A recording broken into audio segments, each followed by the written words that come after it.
Hello, it's been a while. I'm Rosemary Armeo, and this is the opening segment of the fourth season of On the Brink. Can't believe it's been that long.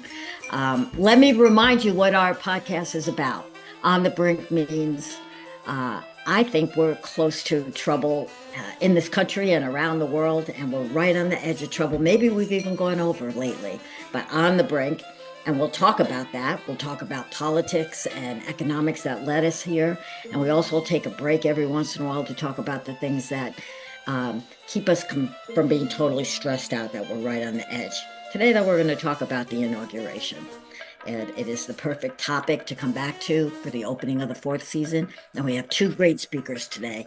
Both of them are political writers with veterans of Washington. I've worked with both of them. I admire and respect both of them. They have spent the day watching the inauguration so they can talk to us about it. First is Jim Asher. He is a veteran investigative journalist, a Pulitzer-Prize winning editor. We worked together at the Baltimore Sun some years ago. He has gone on then to work in the Washington Bureau of McClatchy. He has a really extensive bio. You're going to have to read it because it will take up the whole show to go over it all.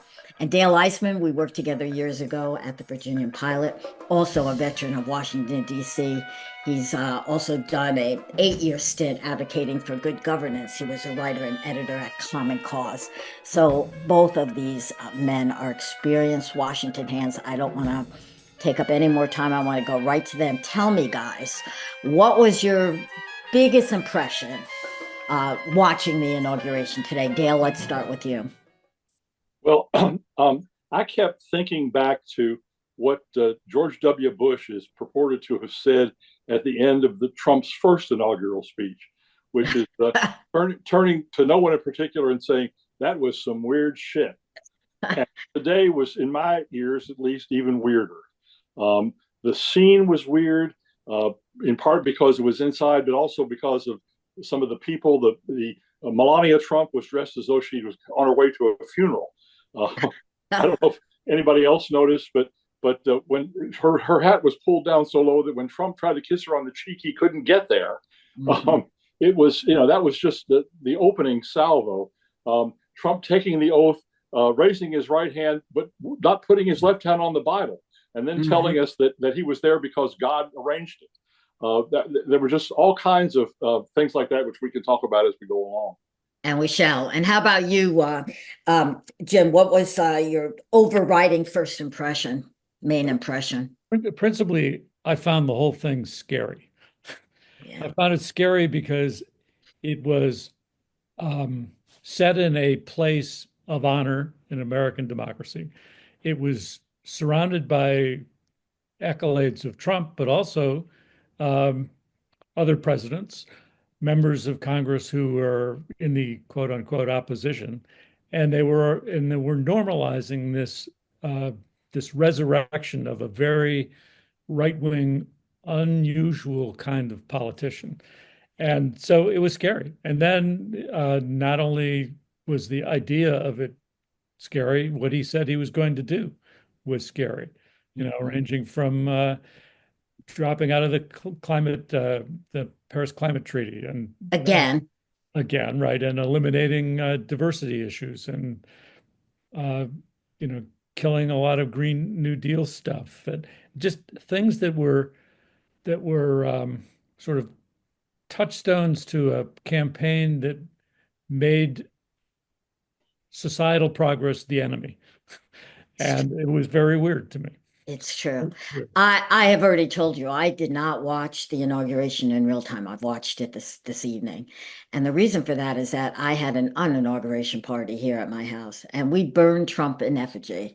And then we read speeches, mostly from people like Martin Luther King, and poetry that women, activist women here believe in. It was partly silly.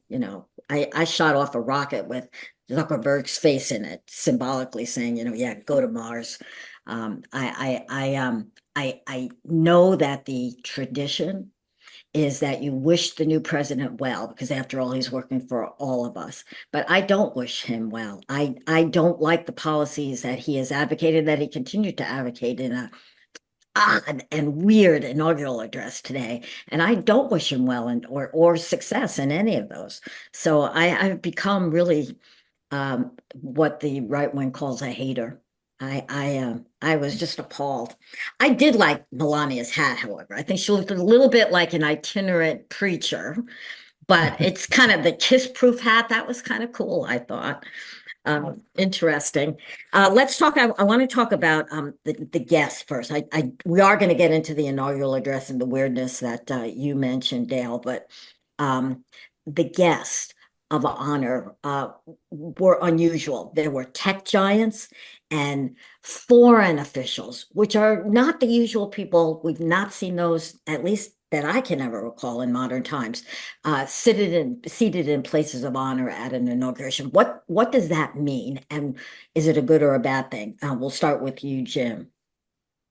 Actually, I think that is evidence of who influences Trump. Uh, that he mentioned in his inaugural that he was going to put a man on Mars. That idea didn't spring out of his armpit like Zeus. He got that idea from Elon Musk, and Musk paid tens of millions of dollars to him and as part of his campaign. He's now part of the shadow cabinet, pulling strings. Bezos is corrupting the Washington Post in deference to Trump. Uh, he's uh, he's also a character whose influence goes far beyond his ability to deliver packages to my front door. And all of that is evidence, I think, of who the actual power brokers are in America now. It's Trump as the visual person, but it's Elon and Zook and Bezos and a dozen other. I mean, I think the last number I heard, there were 12 billionaires in his cabinet. That may have Mhm. changed, may have gone up or down. I'm not quite sure, but it's more than a handful. Mhm. That's the scary. That's another part of the scariness that's going on. Yeah, this is the man who speaks for the working class too. I Yeah, yeah. find that just unexplainable. What about there's a Chinese leader, there were Hungarian officials, but not progressive countries, not allied countries, but kind of some scary enemies and countries without maybe we should not be representing as great. And we have not had foreign heads of state or officials, top officials, in previous inaugurations. I'm not exactly sure why. There's certainly nothing that prohibits it, but we haven't had it. Do you put any stake? Do you see any meaning in the fact that he changed that? And Jim, I'm talking. Then I'll have Dale. Okay. Well, I think he changed it on purpose. There's Yes. nothing he does that isn't on purpose. So he's changed it because TikTok is now uh, post videos of him that he thinks are cool. He gets a lot of likes, therefore he's going to be supportive of China. He's just started his meme currency, which suggests to me that he's put his hand out to everybody who wants to influence him and say, pay me first, and then we'll take care of TikTok. Pay me first, we'll take care of Ukraine. Pay me first, we'll take care of this, that, and the other thing. It's all on purpose, and it's not to be trifled with. Mhm. Dale, let me switch to you. Tell me your take on the guest list. Well, it was appalling, frankly. The Jim mentioned that these are the people who influence Trump. I think they're also people with whom Trump identifies. He admires these people for their wealth, and that I think is a dangerous thing. Frankly, it's interesting to me, and you kind of alluded to it a minute ago, that this guy was elected with great appeals to the working class. But Steve Bannon wasn't in the room today. You didn't see people Right. in overalls in the room today. There were references to folks who do hard work, physical work, but Donald Trump's never done that sort of work. I dare say you probably got snow where you live right now, Rosemary. I dare say Donald Trump's Quite a never bit. handled a shovel. Hmm. That's just not who he is or who he wants to be, and I think that was reflected in that room. Mhm. And yet his speech was all about, and his first inaugural was the same. Those who have been forgotten are forgotten no more. And we're going to bring power back to the people. I don't understand why that message is so resonant. Well, you can't win without trying to convince people that they're on your side. You're on their Yeah. side, you Yeah. know? I mean, He, the tech guys aren't going to get him elected. It's the no. guys in the overalls that are going to do it. And they voted across the country. I Yeah. mean, you look at the electoral Yep. map of Yeah. this past election, it's virtually every state. Yeah. Every state. There weren't many that were blue. There's just, He did give a shout out in his address to auto workers. The union did not endorse him, but the voting was heavily in his favor. So yeah, he has won that. Um, Tell me a little bit about Musk. I've watched it since. Elon Musk got a lot of criticism for a salute that he made. He was talking about going into space, which of course he has a lot of money invested in. So he likes this and he goes, "This is from my heart." And he made a gesture that looks for all the world like a Heil Hitler salute. And then he turned and put his back to the audience and did it again, which is exactly the way that Hitler did it. Are we progressives and never Trumpers making too much of that? Dale, what did you think? Oh, I don't think you can make too much of it. It's anybody that grew up and paid any attention at all to history knows what that means, and it's a really serious thing.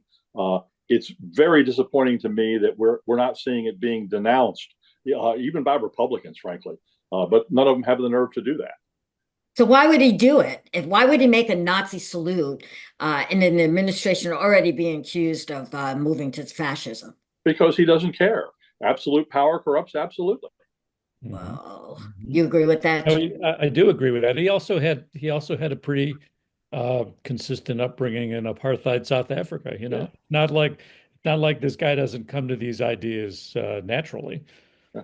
I did it when I was in graduate school a billion years ago. I did a content analysis of the newspaper in Cape Town, and um, it was stunning how this was during the era of apartheid. Hmm. It was Hmm. stunning how little information there was about anybody and the majority of people in South Africa, and how it was all about the the white upper class of which he was a member.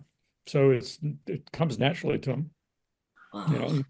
It's very scary stuff. We're talking with On the Brink with two veterans of Washington and politics and power, basically. Both are students of power. Jim Asher worked together in the Baltimore Sun years ago, and Dale Eisman, we worked together years ago at the Virginia Pilot. Both know what they're speaking about. And that topic today is the inauguration. Um, the New York Times did an interesting piece asking all of their opinion writers the best thing and the worst thing about Trump's whole performance. Of course, that was particularly his speech. And I was struck by Ben Rhodes, who was an Obama person, certainly not a friend, but he said, say what you will about the speech. He made it very clear where he's going. Where are we going? Jim, Mhm. start with you. Well, he did make it clear, and he followed that up at the Capital One Arena by signing 10 executive orders that did all manner of things. So and he was pretty clear during the campaign what he was going to do. So he's going to do it.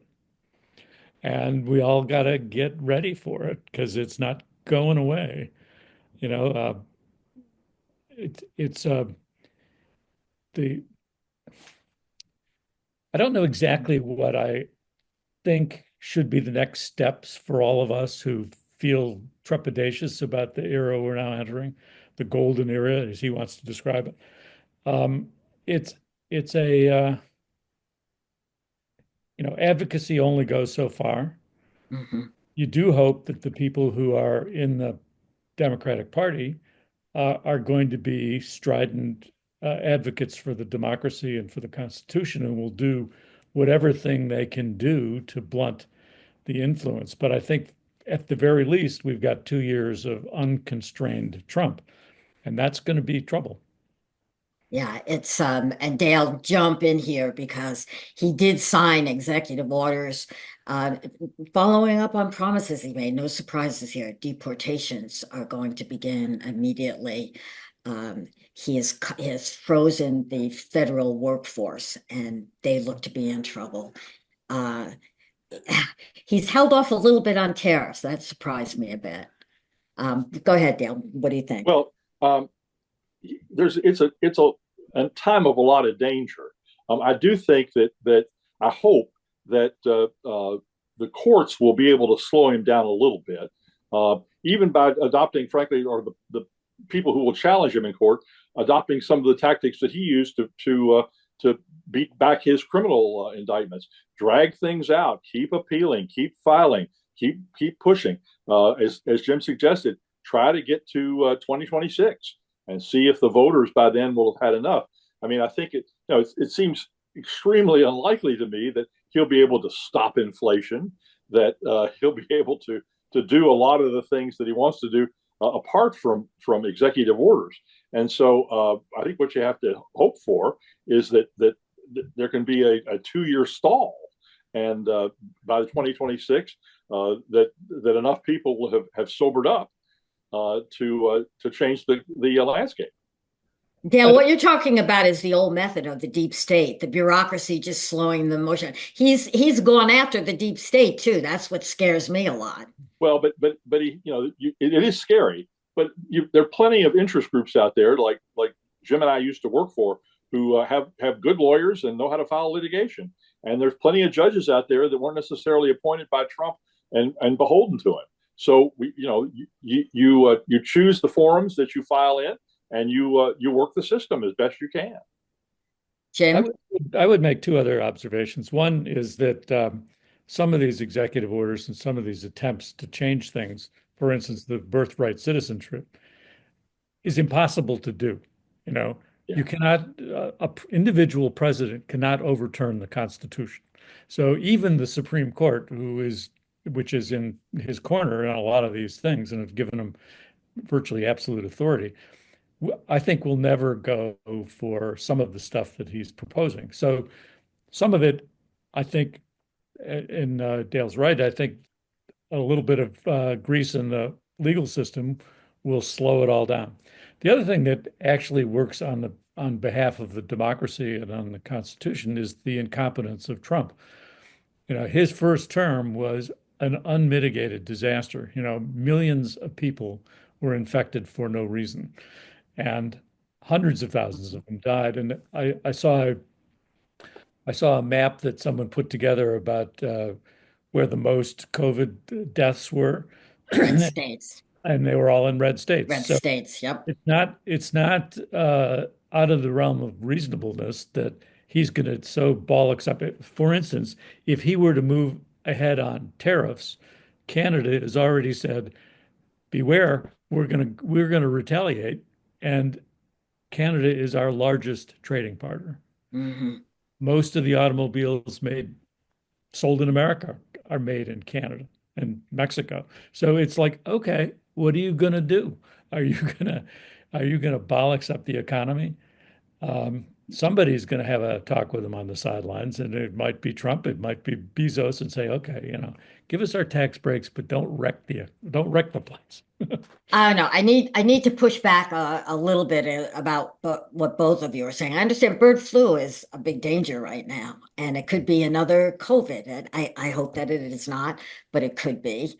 And I don't want to be in a position of saying, okay, all you people who voted for Trump, here it comes. You're going to get it now. That's a really ugly place to be as an American. I don't like that my countrymen voted the way they did, but I don't want them to die for it. And yet that's possible. On the other hand, Trump has gotten a lot of cooperation from places I didn't expect. Greenland now is saying, yeah, maybe, and Denmark too, are saying maybe we should look at the Arctic and national security, and maybe there are ways to strengthen our relationship. That surprises me. He's accused China of actually running the Panama Canal, and that's why he wants to take it back. Panama has issued, it seemed to me, extremely weak protestations saying, no, it's ours and we're keeping it. What can they really do if he does play serious on this. Will the Gulf of Mexico be the Gulf of America? Hillary Clinton laughed out loud at that when he said it. But I don't know. He says these things, and the next thing I'm reading in newspapers, including legacy media, is, wow, he has an idea no one else has had. Maybe we should look at it. You don't sense any of that? Well, Jim first. Yeah. well, I do think um, there is a possibility that he's learned a few tricks after 4 years, and that's going to change how things work. It's also a damn shame that the media has vaporized in the last decade, and Yep. that makes the whole media influencing side of what we used to do as journalists virtually unimportant. You know, when only two newspapers are telling people what to think, and he's already turned both of them into the enemy.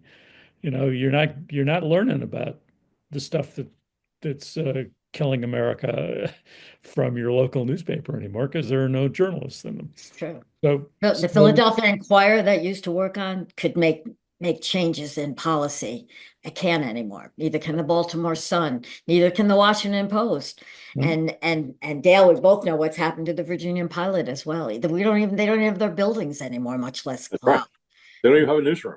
Yeah. So I think that his war on the media has succeeded, which is why I am nervous about your saying, oh, the judges, the courts will hold him up. I think he's made inroads there.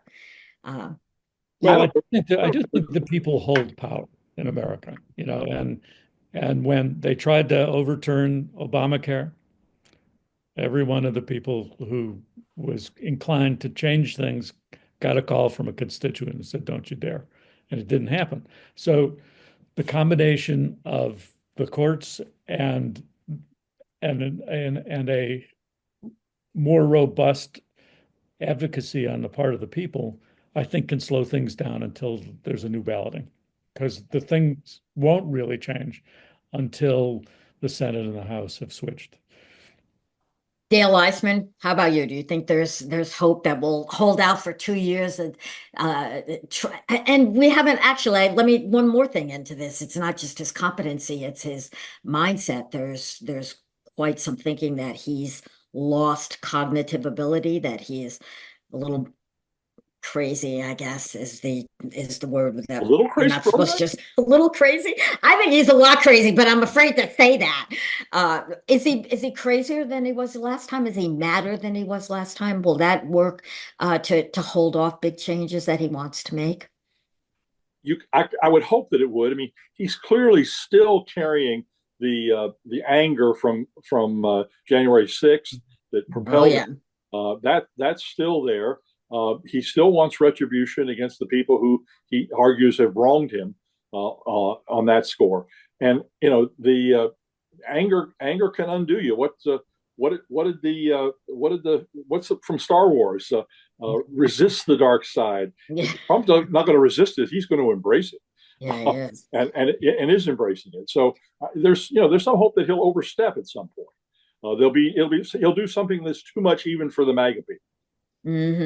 Well, Biden kind of threw a wrench into his retribution plans in a last minute move with some pardons. What do you think about that? Fauci's off the hook, Cheney's off the hook, Milley's off the hook. Good or bad move by Biden? Well, Go ahead, Dale. well, it's personally, I'm fine with it. I think probably it damages Biden's legacy. There's a tacit admission there that there's vulnerability, especially frankly with Biden pardoning his own family. The idea, certainly, the General Milley is deserving of protection. Dr. Fauci, all the members of the J6 committee. Although certainly you can make a pretty good argument, I think, that they're protected by the speech and debate clause. And Trump would run into a wall. I think even if he actually tried to do that, or if Kash Patel tried to do it. So you've got that going. But it's a mixed bag. Like I say, I'm happy to know that those people aren't going to be dogged and pursued by the Justice Department under Trump. but it does have a downside. Jim, do you have a different opinion or the same? No, I'd say that I'd say I agree with that. I think that um, the real terror is not so much that Trump is competent or incompetent. Actually, it's that he doesn't care what gets done as long as people tell him it's the thing to get done. So he's got the Project 2025 people who are at his elbow telling him to do this, that, and the other thing. He's got this crazy guy who's over immigration, who's going to deport people, ruin agriculture and meat production all across the country. Yep. It's Yep. going to be a complete mess.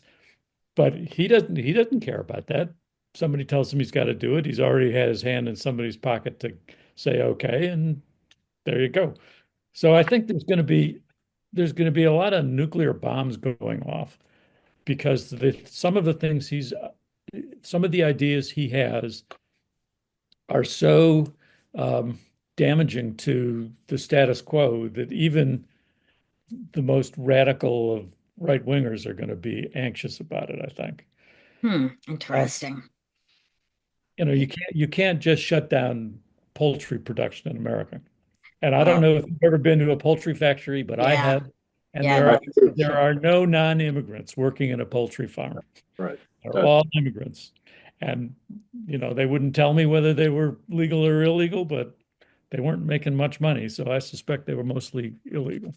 I think it's worth keeping an eye on Steve Bannon. Um, the tension between him and Musk and him and the other techno uh, Mhm. Mm-hmm. is something to watch for, and could at least start an unraveling of the coalition of the Trump coalition. Mhm. Well, I know that is the hope of us never Trumpers, but Bannon was not at the inauguration. No, He was not sitting inside the rotunda today. no, he So I wasn't. don't know about that. The pardons, for me to go back to that for 1 second. I applaud it when he took his son off of the hook because I think Trump made it really clear he was going to go after him, and I would have no respect for him as a parent if he had left his son to that danger. That's to leave Hunter in the hands of a Trump administration would just have been inconceivable to me. The danger, though, is that now Trump has that same protection. His family, which I do think are closer to a crime family than I've seen any evidence of Biden's, will now get on the way out. Trump will just pardon all of them for everything that they're going to be doing over the next 4 years. I worry about that. Well, the problem I think, Rosemary, with the pardon for Hunter Biden is that Trump, or excuse me, that Biden said he'd never do it, and he said that again and again and again. So his credibility was shot, and I think it really will damage his legacy because of that. Not it was the right thing to do, but he shouldn't have carried on about so long about not doing it. Dale, this is a big fallacy in American politics. George Bush, the first one, said, "Read my lips, no new taxes." And because circumstances changed, and he did not have the right message to say, "I know I promised you this. I have to break it. Here's why." And for Biden, though, he did do that. He said, "I did say that, but listen to what Trump has been saying. He's going after Hunter Biden because he's Hunter Biden, not because he committed some horrible crime." So I don't know. I think politics are changing in America, and I hope that's one that politicians we don't. Why do we want politicians to say one thing and then never change from that? Isn't that a dangerous way to rule a country? Well, of course, but again, Biden said it with such force and so repeatedly that it raises a doubt. Nobody's going to forget that he said that. I don't know. I think his legacy is going to be hurt a whole lot more by the fact that he was senile and in fragile and hid it, and his Sure, wife helped hide it, and so did sure, Kamala Harris, and they paid a price for it already. sure. So That's all true. yeah, Mhm. Jim, you want to jump in here? Yeah, I'd agree with the Biden legacy issue. I think he's pretty much messed up his legacy in lots of ways, not the least of which was saying he was going to be a interim president and then Yeah. not getting out early enough so Yeah, there'd be a robust party conversation about who was going to be it, and then waiting so long that Kamala couldn't pull it off. Now, Kamala didn't win just because she was a Democrat and Trump was winning, she was running against her. She didn't win because she was a woman too. And there are Yep. too many people, men and women, who don't believe women ought to be in control. So it was a mess. Biden's got to live with it. But in a broader sense, where we are is a reflection of how badly governed America has been for a long time. Good point. The manufacturing base of this country disappeared. The opium and drug use in this country has skyrocketed. There was a story done by a tiny little paper in West Virginia, and they won a Pulitzer for it about 8 or 9 years ago, in which they traced the opioids that were being distributed with doctors' approvals and with prescriptions through pharmacies in West Virginia. And they found some little towns in that state where hundreds of thousands of pills were being distributed. The FDA never noticed. They never said, you got to stop, get the DEA on these guys, get the U.S. attorney on these guys, throw them in jail. Yeah. So, there was an apparatus to try to create jobs and to fix trade and to improve the quality of life of Americans for America. Didn't happen.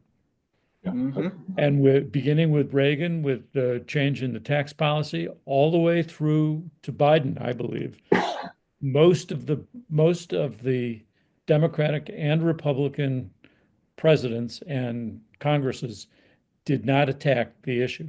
So here you are, a country that was at the top of its game for generations, even with all of the troubles that it had. All of a sudden collapses, and the government, which is supposed to fix it, doesn't. I recall taking the subway into work each day during the 2008 economic crisis, where people were getting thrown out of work all the time, and it was a complete mess. Every time I looked out the window of the subway, I saw a new crane going up and a new building being built in Washington because the government was protecting itself inside Washington. The lobbyists were making tons of money. Government employment was great. There's even a scheme that I rant and rave about government employees where you can retire at the end of your career, get a pension, and then be rehired by the same department you worked in and get paid. So people get double dipped at the end of their careers. And all of this is going on when unemployment is high, cities are hollowed out. And then when Biden comes in and he starts fixing it, and other people start fixing it in more recent years, he didn't communicate it in a way that people believed him. And then he did things that won't be obvious for years. Right. Trump will take credit for it. Right. And Trump will take it.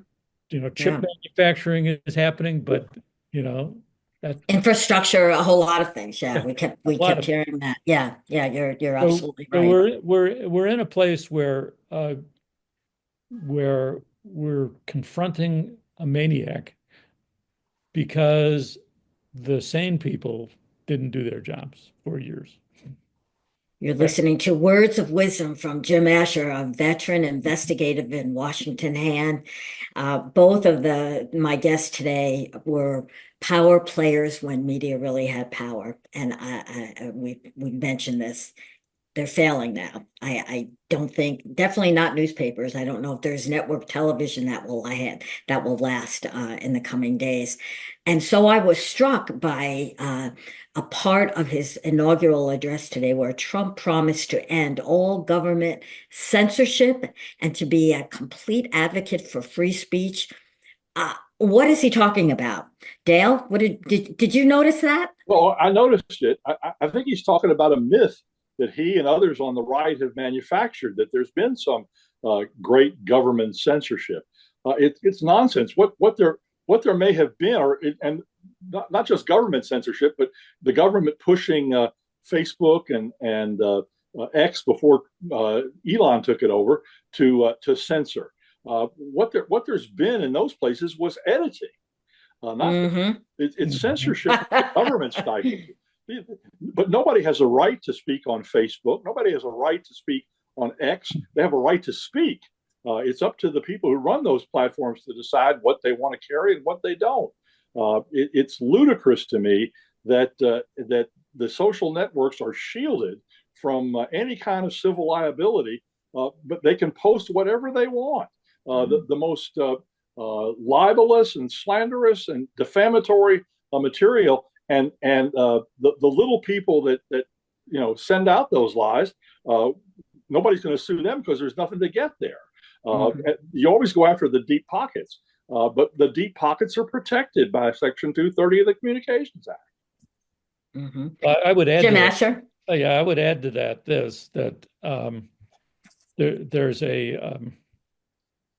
there's a true fact that Russia interfered with the 2016 election, and they posted a lot of fake news on Twitter at the time and on Facebook at the time. And they did it again in 2020, and they did it again this past election. Yes, they did. As a matter of fact, they set up websites that echoed legit news operations. One of them was headquartered in Chicago. And that kind of censorship Trump doesn't want. He doesn't want anybody stopping the Russians from boosting his campaign. He doesn't want to stop the advocacy groups in who knows where, China, Hungary, wherever else they're doing it, to enter the fray and try to influence people to be his supporters. So I think there's a darker side to this censorship thing than people recognize now. And it's not just a matter of what you say or what social media says. It's who the big players are who are trying to influence things. And that's something that Trump, as long as they're influencing it on his behalf, he wants it. I'm concerned about misinformation in the coming years when we have both a very weakened legacy press, we have a uncontrolled and wild right-wing media, and we have an administration that's not adverse to lying often and egregiously. Is there anything that media can do, that legit journalists, and they still exist, that they can do to diminish this, to make sure that truth gets out? Who wants to take that? Dale? I don't have any wisdom there. Keep plugging is about all I can say. Just keep at it. What did Dr. King say? The arc is long, but it bends toward justice, and you just have to keep trying to bend it. Mm-hmm. Well, I would say this: there are news organizations that give a shit. Yep. So, sadly, too many of the legacy news operations are now run by hedge funds, Right. and their profitability is buoyed by our tax code. So you end up with um, a group of investors who are basically looting newspapers across the country. And there has not been, to my knowledge, and I've been paying a lot of attention to this, much of a conversation about how to change the tax code to get rid of the carried interest loophole so Yes. that guys can't profit from cutting expenses and increasing revenue. Right. So I'm of the belief that it goes back to the people again. We have to read more. 60 to 70% of the people in the country don't read. Mm-hmm. And they rely on TikTok for their news. Okay, where are we going to be as a country and a democracy when that's the instigator of policy and the organizer of information? We're in a really terrible state, but there are legitimate news organizations. They ought to form bigger and bigger partnerships. They ought to try to push information out. If the world is all social media now, then let's leverage social media so that the 15 nonprofits that I know about who cover justice issues and have maybe total of 50 people working for them can all get together and turn into like a newsroom of old, where this issue gets pushed out all across the country.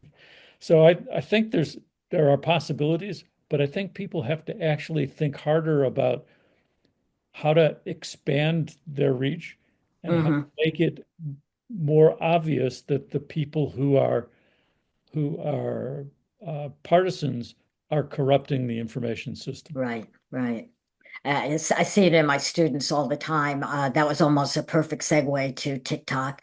They do not read newspapers, local or their hometown newspapers or the big national medias. They do not watch TV, including cable, including Fox, which I know is a big worry for many elderly viewers, but students are not watching. They're not listening to news, but Right. they are all addicted to TikTok. This weekend was very hard on them. So where's Trump going on TikTok? What's the best thing to do with that? Jim first and then Dale, please. Well, I will be very surprised if he shuts it down.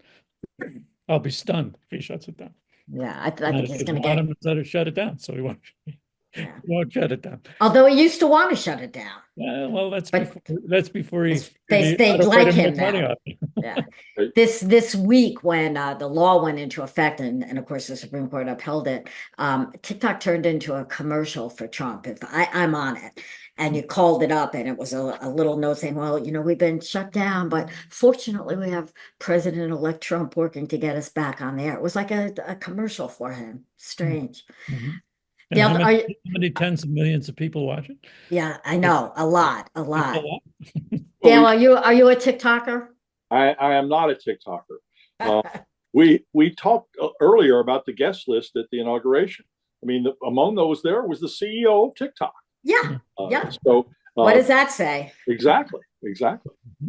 So we have to register on TikTok and start buying Bitcoin because apparently that's going to be really big too. Trump made a killing this week. Right. Yeah. Yeah. Um, okay, we're running out of time, but I have a couple fast questions here. Quickly tell me who you think the worst of Trump's picks for the cabinet are. The ones that many are going to go through, but if you got to pick one who you would stop, who would that be? Dale? Hegseth, Hegseth. Maybe because I used to wander around the Pentagon trying to find Yes, you stories, did. but Mhm. he's to my mind the most appalling. And then if I can get a quick second place, it would be Pam Bondi and Kash Patel. Oh, you got three in. That's Well, okay. cheating. All right, what's Hexeth? What's the danger that he represents? Because it looks like he's getting in. Well, gosh, where to start? I mean, he doesn't know anything. That's Neither does Trump. well, that's right. But so it just gets worse. But Hegseth doesn't really know anything. I think he has no idea how the services really work at the highest level, and certainly I can't imagine how he would command any respect from the senior uniform people. Of course, neither will Trump, especially after what's happened today with General Milley. Hmm. Hmm. Jim, how about you? Who's your pick for worst of the Trump Well, minions? I echo those choices. I think they're all disasters in waiting. Bondi's probably the least of the disasters of those three, um, She's because she just odious. Ugh, because she actually was an attorney general, and maybe that gave her a little sense of what the law is supposed to be. But the one I fear most is Kennedy, me too. That's my because pick. Kennedy is has the power to do, if he gets this job, Hmm. power to completely upend the health situation in America. And so many people are already tending toward, Yes. non-real science, non-science cures, all kinds of shit. And it's just not going to be a happy country. We already have a healthcare system that's in crisis. And now Right. you add to that somebody who's going to encourage people not to get vaccinated or to use crazy counter therapies that don't work. It's going to be a mess. He's going to be responsible. He's a crazy man completely. Yeah. Yeah, Kennedy is my choice too. And it's aside from all of that, which I agree with, he has the same sort of charisma that Trump does. That Kennedy magic still works for him, despite all the stories about him, the whale on the top of his dead whale on the top of his car and the bear. People respect and listen to him. He may even get Democratic support in his bid. And it goes just beyond vaccines. I mean, he wants to undo the FDA, which of Yeah, course would yeah, help all of Trump's donors too. So I see a huge danger in Kennedy, right. but I fear that they're all going to get in. The other thing about Kennedy that bothers me, that has me worried, is there is a great scientific development occurring in the world right now, and that's the use of mRNA vaccines to Right, tackle sickle cell and the right. cancer and a whole variety of things. There's a new study that was just out a week or so ago that said pancreatic cancer has been cured in a study uh, Amazing. with these vaccines. Sickle cell is now stopped. I don't believe he will let that science continue. And if that science doesn't continue, then the the the Chinese who are doing it in spades are going to be the owners of it all. They're going to get it all. Right, right. We are fast running out of time. We end every show with a toast. And tonight I want to toast, we've mentioned them, the civic organizations and the individuals who are going to be our protection in the next 4 years against just untold, out of control, lack of regulation, and danger to our way of life, to our democracy, to our health, to our economics. They're our mainstay. They've helped us in the past, and I hope that they have the power to continue. And even they are under attack right now too. Trump has gotten, with Democratic help, he's gotten a mechanism to go after them. So with all we need them more than ever. So I toast the work they've done in the past and that they're needed in the future. And I want to thank Dale Eisman and Jim Asher, two really smart men with experience and knowledge. All the things our government officials seem to lack these days. These guys have. But thank you for sharing your time with us. And I hope I can get you to come back later after we've seen a little bit of what Trump does. And we can take a Happy look to. at our predictions. Thank you.